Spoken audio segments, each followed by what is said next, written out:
The second set of the day will be played on Bel'Shir Vestige. Spawning up in the top left-hand position, currently with 1 kill, as the yellow Zerg from CJ Entis. His name is Hydra. His opponent, a TVC specialist coming out from Casper teammate to stop Hydra's second kill of the day. His name is Cure. Well, he may be a TVC specialist, but he's also a losing streak specialist as well. Looking at his games there. Well, at least consider he's not on the same. He's not on the same level as Revival, I guess you could say. He should consider himself lucky because we saw 5 losses, and that's a losing streak that he's on. Sometimes you see 5 losses, and it's more like 9-game losing streak or 10-game. Cure, he's only on a 5-game losing streak.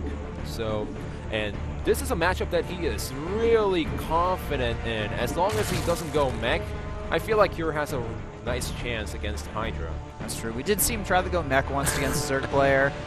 Did not work out. Flash made it work, but Cure did not make it work, I guess is the way to put it.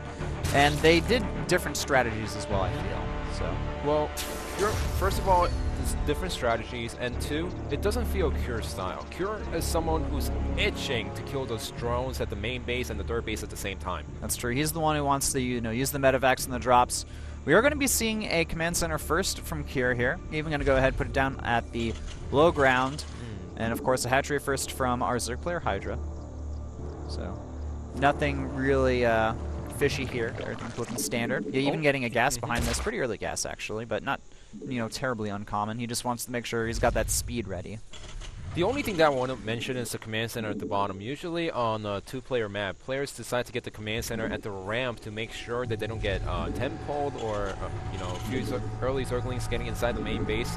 But Cure is saying, well, I'm a TVC specialist. Even if I'm on a 5-game losing streak, I am still feeling confident today against my opponent. So I could go for the 15cc at the natural, and I know I am going to make it work instead of I think this is going to work out. I honestly can't remember the last time I saw a Zerg go for an early pull against a Terran as well. It's almost just completely out of the metagame. It's about as common as a 4-gate from a Protoss player if you think about it. We also have a pretty fast gas from Cure here as well, so he's going to go ahead and finish up his command center there, getting an orbital in his main, starting the marine production. At the same time, Hydra continuing the production of his own, grabbing a pair of Lings, going for that early Zergling speed for that map control, and getting a pair of Queens of his own. Yeah, only getting a pair of Zerglings is a nice decision. Some players decide to get a lot of Zerglings out and go for the counterattack, but you have to make sure that you make the right number of Zerglings. Only 2 is the right answer, I have to say at this point, because those, if you get up to 4 or 6, that's not going to do anything against the bunker. Even if it runs by into the main base, there's going to be a Reaper out or a Marine out inside the main base to defend against the Zerglings. So only using the 2 to scout around while the speed is finishing up and droning heavily behind it. Nice play by Hydra. Behind this, Cure is getting a factory and a reactor, so really standard opening by Cure. Yeah, exactly. Going for that reactor Hellion style play. Probably get some Widow Mines after some Hellions. That's the standard, the norm right now. We're seeing Zerg start to change it up a little bit against Terran players that go for the very standard style. Maybe opting to get more Zerglings and Banelings early on, maybe delay their mutas a little bit. It really just varies based on the player. Yes, indeed. We've even seen some roaches getting mixed in, or some players trying to play standard as possible while going for really fast hive. And look at this, we have a 3rd command center on the way from Cure here. Hydra's already spotted it though. Yeah, well, he's just saying, I don't care if you spot it. You don't put the command center in that position if you want to hide it until the very last second. That's like saying, well, here's my command center. And his response to get a 3rd of his own, also putting down a Roach Warren. Pretty fast here. We could see some Roach aggression. That's pretty common when Zerg's got that fast 3rd CC nowadays. I love the map coverage here from Hydra. He's got his Overlords in good position. The Zerglings are in the front. They had to be scared away now because the Hellions are out on the map. We're seeing continued Hellion production from over a Terran player Cure here, while we see Hydra just continue the drone up, starting to spread his creep a little bit more across the map.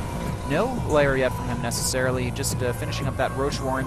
It's towards the front of his base, though, so he clearly doesn't care if Cure scouts that Roach Warren. I've been feeling the Roach Warren is more like a defensive use. He could use it offensively and defensively at the same time, because remember, he does have the nice overload positioning around the map, but he doesn't have a complete scout inside his opponent's main base, so he doesn't know if there's going to be any helmet drops coming anytime soon. That's true. We have the double Evo chamber, the help wall off at the natural for Hydra. He's got 6 roaches in production here, so it looks like he wants to at least scare away the Hellions, maybe try to force Kier to play a little bit more defensive here. He's going to go ahead, get his lair as well. Curious to see if he's going to go for one of those Roach Hydra compositions. We saw his teammate Effort try that once. It didn't work, but we saw the signs that he wanted to go for something new. Well, it's not a... There's like pros and cons on this map for Roach Hydra. Pro is that the map is small, and then you can move around the map freely and go to your opponent's main base easily. The problem is there's small chokes around the map, and there isn't that many open ground, I have to say, compared to the other maps out there, such as Whirlwind. And look at this. We have 2 bunkers on the way in the natural. Looks like Kier's preparing to be very defensive here. Look at that. The Hydra Den going down. We have the +1 armor on the way, so Hydra looking like he wants to make some Hydras once again. And a lot of additional barracks are being built in the main base of Kier right now. The Zergling and Roaches, it looks like they're made to try to force Kier into thinking some type of attack is coming his way. And Kier, because he's thinking there's going to be a bust coming sometime soon, he's even building a bunker at his main ramp. Yeah, he's just saying, well, if the natural gets busted, I'm going to be fine against the bust no matter what, because I'm still going to have the main base. I still have the 3 command center, but now he realizes the pressure was fake. Immediately selling off those bunkers there, salvaging them as soon as he realized what was going on here. The drone count for Hydra is already very impressive now, quite high. Our Terran player a little bit behind despite having that 3rd base. Hydra also preventing his opponent Kier from grabbing that 3rd with that Overlord and the creep there. I have to say that we're seeing some pretty solid play from Hydra this game. Hydra's doing a nice job denying the 3rd base and also preventing those holidays. As soon as I say that... Well, they only get 1 before deciding to get out of there. He could have actually gotten a lot more kills there, I think. He could have got a lot more kills if he actually decides to press forward, but he just didn't want to risk those Hellions being killed at this stage in the game for like only 3 or 4 more drones. That's what it looks like. And we have it looks like siege tank production going to start here pretty soon from our Terran player. There's that first siege tank. The command center going to go over to that 3rd base, trying to land her. They're going to realize there's creep. He can't get rid of that without some Marines. So eventually we'll take that out. The Roaches and Hydra is starting to move around the map right now, and we haven't seen any type of drop play quite yet from Kier, but 2 medevacs are out on the way. It's only a matter of time. And the reason why the Roach Hydra composition is hard to play with is because the drops, if they're the drops are hardest to spot with only Hydras and Roaches. If you go for the muta composition, all you have to do is fly around those mutas, catch the medevac, and as long as you have 8 or more mutas on the field, you could take out the medevac easily. That's true. But with the Hydra Roach, it's harder to defend against it, and I feel like you need more static defense around the main base if you're going to go for the push. And here it is, the Hellions now moving in at the perfect opportunity. They are getting a lot of kills here. At the same time, our Zerg player trying to press forward at the natural. The Marine count, though, with the medevacs is pretty impressive. We still have 1 siege tank there. Hydra's still trying to move in here. He has that Overseer. It may fall shortly here. Reinforcements are coming through. Kier's units are starting to slowly dwindle here. At the same time, our Zerg player, it looks like he's going to be able to break through here, potentially end the game at 12 minutes and 30 seconds, despite losing a lot of drones at the 3rd. He will back off. The damage has been done, though. He did a really nice job killing all those Marines. He didn't get the 2nd siege tank in the back, but he did get the 1st one in the front, and that's all the damage that he has to do against Kier's Hellions, which got up to, like, what, 9 drones? So look at the situation right now. Hydra, well, suiciding these units is not the answer, but if you look at the overall picture, he got up to 4 bases. He didn't lose that many drones at the 3rd base, while Kier, technically, he does have a 3rd command center, but he's only sitting on 2 bases. That's true. That 3rd command center actually not doing a lot for a while here. You could have even dropped 2 mules with it by now, and that infestation pit just completed there. We may see some additional units come from that infestation tech or a faster hive. What I want to see right now I want to see Vipers with this army composition against Kira right now. That's what I would love to see. Well, now Hydra is going for the tech switch, and this is the moment where Hydra needs to make sure he doesn't die to any drops because the medevacs are going to move around the map. However, he does spot it. He's ready for it, man. He's got the roaches there. This drop will do absolutely nothing. Turning around instantly, realizing this is a no-go zone. If we look at the upgrades right now, we see the energy upgrade for the Infestors starting right now. So it looks like he wants to add a few of those into his army composition. His 2-2 just about to finish. Kira's 2-2 about halfway done as well. He's just continuing that tank, medevac, and marine production at this point. Trying to really just get back into this game because he is behind at this point. It's almost funny that all these CJ Zerg players do not go for the Mutilating Bane. Instead, they stick to the Roach Hydra. Seems like that's their answer against the Widow Mines. Some of these players are great against dealing against the Widow Mines, aka life, but some other players, they have a hard time against it, and they lost a lot of games because of a single Widow Mine or two. That's the reason why Hydra is sticking to the Roach Hydra competition throughout the whole game. Oh, Hydra losing a few Roaches over here for free. Will escape at least with 3 of them. No burrow to help them regenerate a little bit faster, unfortunately. The tank count now getting to a point where you can't really ignore it unless you go for a nice flank or you have those Vipers involved. So that's what I want to see. I already mentioned that, but I do want to see the Vipers. The burrow upgrade on the way, though, so glad to see that. We have the 3-3 starting as well for Hydra. He's got that 4th base up in operation on that as well, grabbing a 5th. Really just focusing on economy this game. And we're not seeing the drops really be too effective from Kira at all here. He hasn't really done any actual damage. Ultra Den, though, on the way behind this from Hydra. And the drop at the 3 o'clock does get spotted. The Hydras are trying to clean it up easily. Behind this, Kira is also moving out on the map, but look at the creep spread. Creep spread from Hydra is completely turnaround from last game. Good fungals going down from Hydra, grabbing a lot of this army. Is going to be very cost efficient here. Backing up, forcing a lot of energy on those medevacs to be used. However, the medevac count is starting to get pretty high. Yeah. Well, Hydra couldn't actually attack into that because that was a really nice siege line from Kira. And the main competition is only Hydras and the Roaches.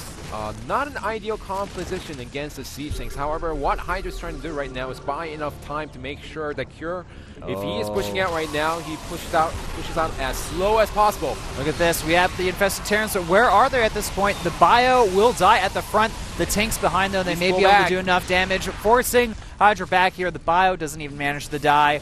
We're just seeing Roach Hydra and not really any Infestors anymore. They're dead. This is a good surround, though, from Hydra here. Does he have enough to finish off the Terran army? Roach reinforcements moving in here. They need to go on top of those tanks. The firepower, though, from Hydra, it's just enough to take out these tanks, forcing his opponent Kira back. He barely holds off, but if you look at the bigger picture, he saved the 4th base. The Ultras can finally be made. Those 20 Zerglings that he didn't use earlier in the game, now it's going to be so useful against the siege tanks and the Marines. But still, Kira, he saved all of his medevacs. That's true, and now we're seeing the Ultra Tech Switch beginning here. The armor upgrade for the Ultras starting up. That's going to give them 2 extra armor, making them even harder for the Marines to take down. 3 Ultras in production from our Zerg player. The Ultras will not have their melee attack upgrade, but the support behind them, the range units, will have those upgrades. Oh yeah, definitely. And Kira, well, the time is on Hydra's side now. Kira, he does have up to a 3rd base. He could take a 4th base if he wants to right now, but his main army composition is siege tanks and only Marines. And this 3rd base or 5th base going under fire here. Some drones will go down. We're going to need to see some static defenses go up from Hydra if he wants to deal with this, but at the main base, he has the Spines, the Spores, and the Zerglings there to defend against that. Actually, no Spores up there, just 2 Spines, but that should be more than enough to defend against that. And what's funny is that Kira, he has tons of medevacs, but he doesn't have the ground army to support it with. That's true, lacking that army. He's also behind in supply over his Zerg opponent here. More Infestors are being produced, though, so we're going to see a pretty interesting composition, not seeing a lot against Terran, which is Roach, Hydra, Ultra, Infestor. Which I have to say is not great against defending the medevacs and getting them down, cutting those numbers down, unless he has a lot of fungals banked. But it's a really strong ground army composition from Hydra. Those army at the 3 o'clock base is gonna take down a spore faller, maybe 1 Infestor, but that's gonna be it. Actually gets cleaned up pretty easily there. All right, so our Terran player moving across the map. It looks like he wants to assault this 5th base. Hydra getting in position to defend. Doesn't have enough units to defend against this. He's maxed out at this point. He's got the Ultras. He's got some Lings. He's got everything at this point, essentially, except for any type of air units. Well, Hydra needs to split up his army. This is what he does. Really nice play. And the siege tanks, even if they're in nice position, Hydra just has too much army. And actually, the Ultras are going down one by one, but Hydra, he does have the supporting Roaches and the supporting Hydras from the back. That's true. Those Roaches doing work underneath, taking a lot of damage after the Ultras fall. Here, forced back. He has to retreat. Only a handful of units left. The medevac count still in a good position here, but the Hydras helped tune that down a little bit. Oh yeah, and I have to say, Hydra, he could have managed the battle a little better because now he only has one Ultra, which is going to get taken out. But he just has so many supporting units. Like you said before, those Roaches and Hydras are still alive and well. The last siege tank gets taken out, and Cure does not have an answer against Hydra's army, especially with 9 more Ultras coming out on the way. Hydra is looking like he's on fire today. Cure just didn't have any response to that. It looked like he wasn't prepared to play against that style. Well, CJ Entus, they really love to go for the Roach Hydra. The first time we saw it, it didn't work out. But the 2 previous times when we saw this composition, it worked out perfectly. Yeah, I think maybe the lack of drops certainly helped out Hydra. All right, guys, we have to go into a quick commercial break. When we get back, the 3rd set between CJ Entus and Kespa Team 8, with CJ leading 2-0.